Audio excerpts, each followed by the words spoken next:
अगली सुबह आश्रम के प्रांगण में गुरु द्रोणा गंभीर मुद्रा में खड़े थे। अर्जुन, गोल्डन टाइगर और झटपट उनके सामने खड़े, ध्यानपूर्ण, तैयार और भविष्य को लेकर थोड़े बेचैन। गुरु द्रोणा की दृष्टि अर्जुन के चेहरे पर टिकती है। अर्जुन, अब तुम्हारा सफर एक नए चरण में प्रवेश कर चुका है। तुम्हें अपने साथियों के साथ वापस धरती लोक जाना होगा, क्योंकि 5 मूल शक्तियों में से पहली वायु मूल शक्ति वह केवल वहीं मिलेगी। अर्जुन आगे बढ़कर पूछता है, गुरु द्रोणा, वायु मूल शक्ति कहाँ मिलेगी? गुरु द्रोणा छड़ी जमीन पर टिकाते हैं और एक तिलस्मी पवन चक्र हवा में बनता है। गुरु द्रोणा, उत्तर दिशा के प्राचीन पवन मंदिर में, वहां वायु देवताओं की अंतिम श्वास अभी भी बहती है। लेकिन तुम्हें सावधान रहना, धरती लोक की राह अब उतनी सरल नहीं रही। रास्ते में तुम्हें दैत्य, डीमन ड्रैगन और तिलस्मी ड्रैगन से सामना करना पड़ सकता है। गुरु द्रोणा का स्वर भारी हो जाता है। धरती लोक के मार्ग पर दैत्य घूम रहे हैं। दुर्गम पहाड़ियों में डीमन ड्रैगन की गुफाएं हैं और उत्तर घाटियों में तिलस्मी ड्रैगन जाग चुके हैं। इनमें से हर एक तुम्हारी नई शक्तियों की परीक्षा लेगा। गोल्डन टाइगर गुर्रा उठता है। अगर कोई हमारे रास्ते में आएगा, मैं उसे। गुरु द्रोणा उसकी ओर देखकर मुस्कुराते हैं। क्रोध तुम्हारी ताकत है, बाघराज। लेकिन अर्जुन की राह क्रोध से नहीं, धैर्य और तपस्या से तय होगी। गुरु द्रोणा अर्जुन के कंधे पर हाथ रखते हैं। वायु मूल शक्ति तुम्हें 2 वरदान देगी। पहला, वायु प्रहार, ऐसा वार जो पहाड़ चीर दे। दूसरा, उड़ने की क्षमता, जिससे तुम आसमान पर शासन कर सकोगे। अर्जुन की आंखों में चमक लौट आती है। हिमालय की यात्रा, पिता का साम्राज्य। गुरु द्रोणा उत्तर में स्थित हिमालय की ओर इशारा करते हैं। धरती लोक पर पहुंचते ही तुम हिमालय जाओगे। वहीं तुम्हारे पिता कर्ण देव की सेना के शक्तिशाली योद्धा और उनका पुराना मित्र साथी जो 10वें पायदान का देव रैंक का योद्धा, जो तुम्हारे पिता को कैद करने के बाद गुप्त रूप से तुम्हारे पिता के साम्राज्य पर नजर बनाए हुए हैं। अर्जुन चौंकता है। गुरुदेव, क्या पिता अभी भी जीवित हैं? गुरु द्रोणा गहरी सांस लेते हैं। हाँ, पर उनकी स्थिति गुप्त है और उनका साम्राज्य अब एक युद्ध क्षेत्र बन चुका है। गुरु द्रोणा, हिमालय में हर वर्ष एक दिव्य प्रतियोगिता होती है, जहां पृथ्वी के श्रेष्ठ योद्धा एकत्रित होते हैं। कौन विजयी होगा और कौन किसी प्राचीन दिव्य शक्ति को प्राप्त करेगा, यह वहीं तय होता है। अर्जुन के भीतर ज्वाला भड़कती है। गुरु द्रोणा, अर्जुन, तुम्हें उस प्रतियोगिता में भाग लेना होगा। वहां तुम्हें उन महान योद्धाओं से मिलने का अवसर मिलेगा जो वायु मूल शक्ति का मार्ग जानते हैं। उत्तर मंदिर का मार्ग, पिता के हाथ में चाबी। गुरु द्रोणा अंत में वह सत्य बताते हैं जो सबसे महत्वपूर्ण है। गुरु द्रोणा, उत्तर के पवन मंदिर का मार्ग दुनिया में सिर्फ 2 लोग जानते हैं, एक मैं और एक तुम्हारे पिता। अर्जुन की सांस रुक जाती है। गुरु द्रोणा, इसलिए हवा की शक्ति पाने से पहले तुम्हें अपने पिता को ढूंढना ही होगा। नई यात्रा प्रारंभ। अर्जुन देव उठता है। गोल्डन टाइगर हथियार तैयार करता है। झटपट उत्साहित होकर उछलता है और अर्जुन कहता है, गुरुदेव, मैं तैयार हूं। धरती लोक का द्वार। गुरु द्रोणा अपने विशाल प्राचीन दंड छड़ी को भूमि पर रखकर आंखें बंद करते हैं। हवा अचानक भारी हो जाती है। आसपास की धूल मानो थम जाती है। अर्जुन गोल्डन टाइगर और झटपट बिना पलक झपकाए गुरु को देखते हैं। गुरु द्रोणा गहरी आवाज में बोलते हैं, अर्जुन, अब समय आ गया है। मैं वह द्वार खोल रहा हूं जो तुम्हें पूर्वज लोक से सीधे धरती लोक पर पहुंचा देगा। अर्जुन एक कदम आगे बढ़कर पूछता है, गुरुदेव, क्या वहां खतरे होंगे? गुरु द्रोणा मुस्कुराते हैं। धरती लोक अब पहले जैसा नहीं रहा। दैत्य सक्रिय हैं, ड्रैगन जाग चुके हैं और तुम्हारे पिता का साम्राज्य भी संकट में है। लेकिन यह मार्ग तुम्हें वही ले जाएगा जहां तुम्हारी किस्मत तुम्हारी प्रतीक्षा कर रही है। द्वार जागृत होता है। गुरु द्रोणा अपना दंड आकाश की ओर उठाते हैं। क्षण भर में पूरा पूर्वज लोक गरज उठता है। नीचे की भूमि फटती है। उस दरार से नीली वायुज्वाला फूटती है। फिर हवा घूमने लगती है, इतनी तेज कि गोल्डन टाइगर भी एक कदम पीछे हट जाता है। एक विशाल वायुचक्राकार द्वार गुरु के सामने आकार लेना शुरू करता है। द्वार इतना रोशन कि उसकी रोशनी से अर्जुन की कवच तक चमक उठती है। गुरु द्रोणा, यह है धरती मार्ग द्वार। सिर्फ योग्य योद्धा ही इसमें प्रवेश कर सकते हैं। गुरु का अंतिम संदेश। गुरु द्रोणा अर्जुन के पास आते हैं। उसके कंधे पर हाथ रखते हैं। गुरु द्रोणा, याद रखना अर्जुन, धरती लोक में तुम्हारे लिए दो चीजें सबसे महत्वपूर्ण हैं, तुम्हारे पिता और तुम्हारी वायु मूल शक्ति की खोज। वह और गंभीर हो जाते हैं। गुरु द्रोणा, तुम जहां उतरोगे वहीं से तुम्हारी असली परीक्षा शुरू होगी और उसी भूमि पर तुम अपने अगले रूप को प्राप्त करोगे। अर्जुन की यात्रा प्रारंभ। अर्जुन द्रोणाचार्य के चरण स्पर्श करता है। गोल्डन टाइगर गरजकर कहता है, हम तैयार हैं। झटपट उत्साहित होकर उछलता है। चलो धरती लोक। गुरु द्रोणा आदेश देते हैं, जाओ और भाग्य को अपने हाथों में पकड़ लो। अर्जुन कदम बढ़ाता है। द्वार की वायु उसे अपने अंदर खींच लेती है। रोशनी, गर्जना और पल भर में अर्जुन देव, गोल्डन टाइगर और झटपट धरती लोक की ओर प्रस्थान कर चुके होते हैं। तेज चमक, तूफानी हवा और फिर अचानक धड़ाम। अर्जुन, गोल्डन टाइगर और झटपट धरती लोक में एक ऊंचाई से गिरते हैं। तीनों जमीन पर औंधे मुंह फैल जाते हैं।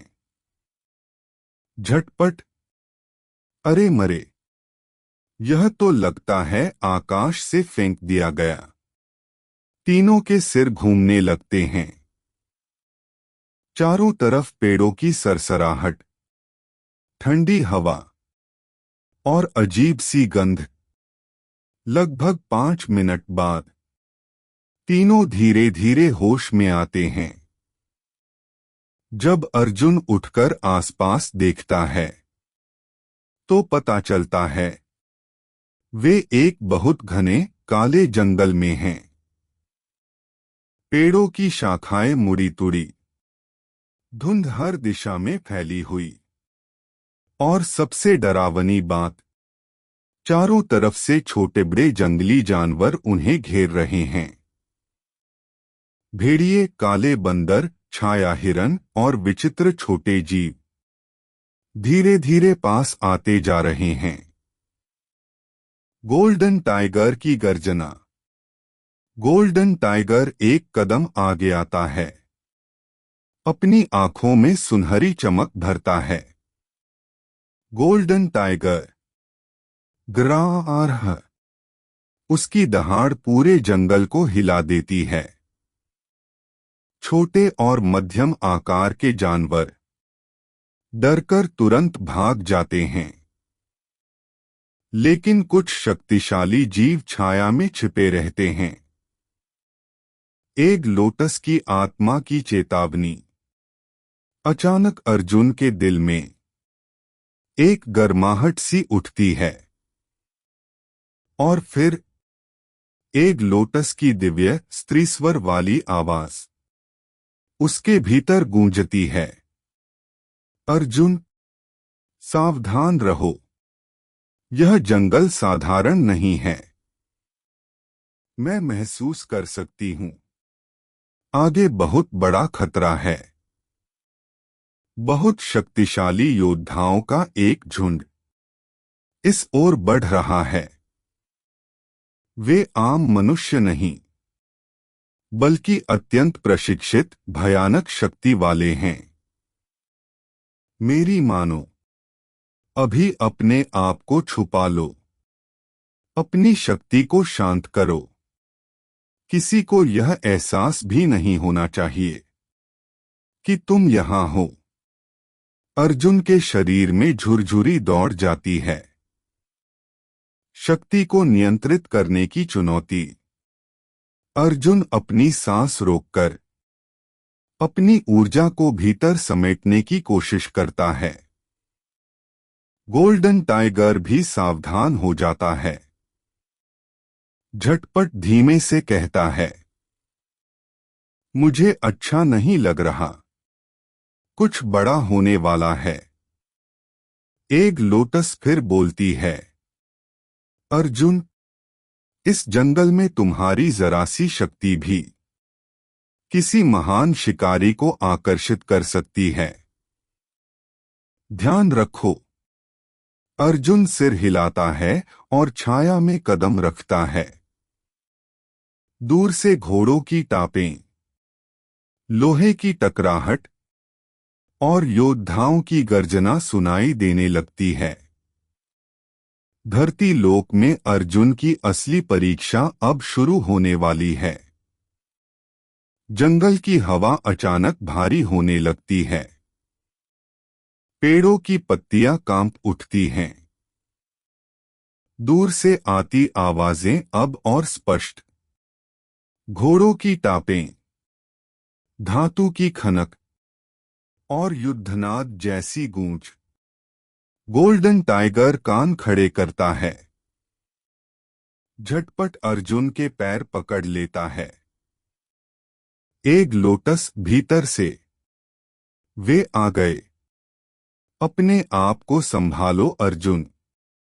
धुंध फटती है और जंगल के रास्ते पर 20 से अधिक भारी बख्तरबंद योद्धा घोड़ों पर सवार दिखाई देते हैं। उनकी कवच पर हिमालय के प्रतीक 3 चंद्रमा और 1 सूर्य उकेरा हुआ है।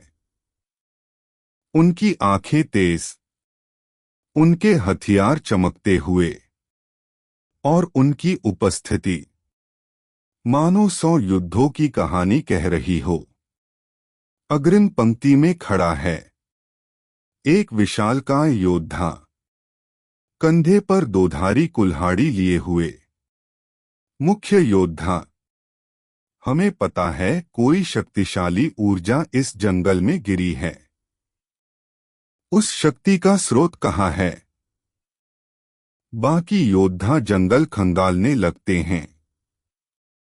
उनकी तलवारें नीली रोशनी छोड़ रही हैं, मानो किसी ऊर्जा को महसूस करने के लिए बनाई गई हों। अर्जुन एक लोटस की चेतावनी याद करता है। वह अपनी ऊर्जा दबाने की पूरी कोशिश करता है, लेकिन लोटस फायर फोन की शेष बची गर्मी उसके आसपास हल्की चमक पैदा कर रही है। गोल्डन टाइगर गुर्राता है।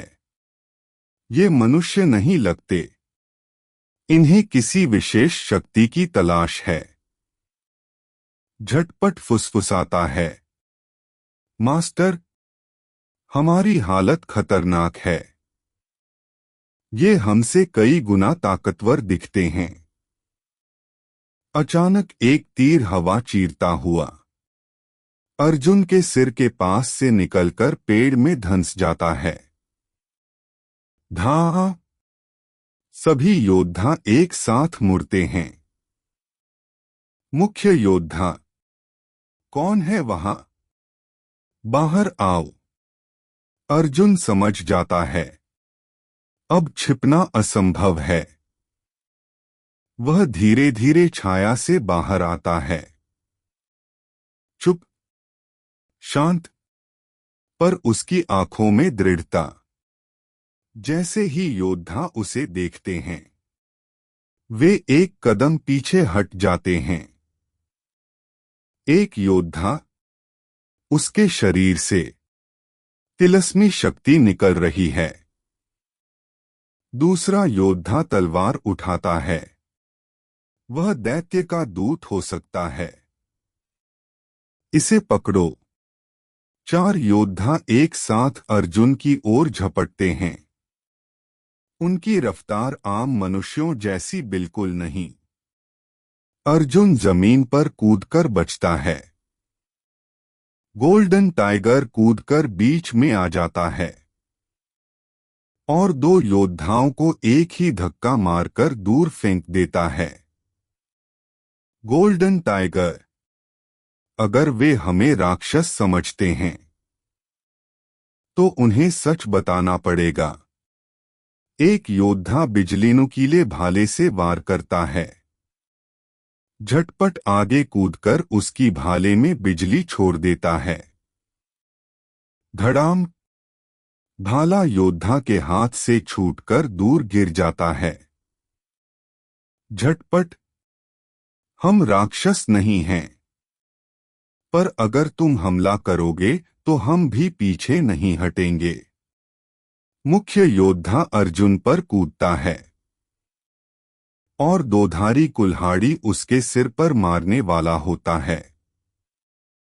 लेकिन उसी क्षण लोटस फायर फोन की हल्की लपटें अर्जुन की त्वचा पर चमक उठती हैं। अर्जुन उसकी कुल्हाड़ी पकड़ता है और उसे एक घुमाव में पीछे धकेल देता है। योद्धा जमीन पर घुटने टेक देता है। बाकी योद्धा चौंक जाते हैं।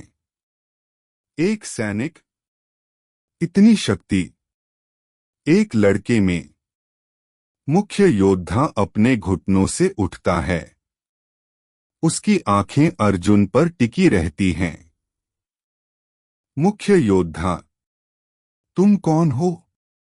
अर्जुन गहरी सांस लेता है। उसकी आवाज दृढ़ लेकिन शांत। अर्जुन, मैं कोई दैत्य नहीं हूं। मैं अपने पिता की तलाश में आया हूं। मुख्य योद्धा की आंखें फैल जाती हैं। तुम्हारे पिता कौन? अर्जुन एक कदम आगे बढ़ता है। अर्जुन, करण देव। 10 सेकंड की भयानक खामोशी। सभी योद्धा एकदम स्थिर हो जाते हैं। मुख्य योद्धा अचानक तलवार नीचे कर देता है और धीरे से घुटने टेक देता है। मुख्य योद्धा, युवराज, आपका स्वागत है।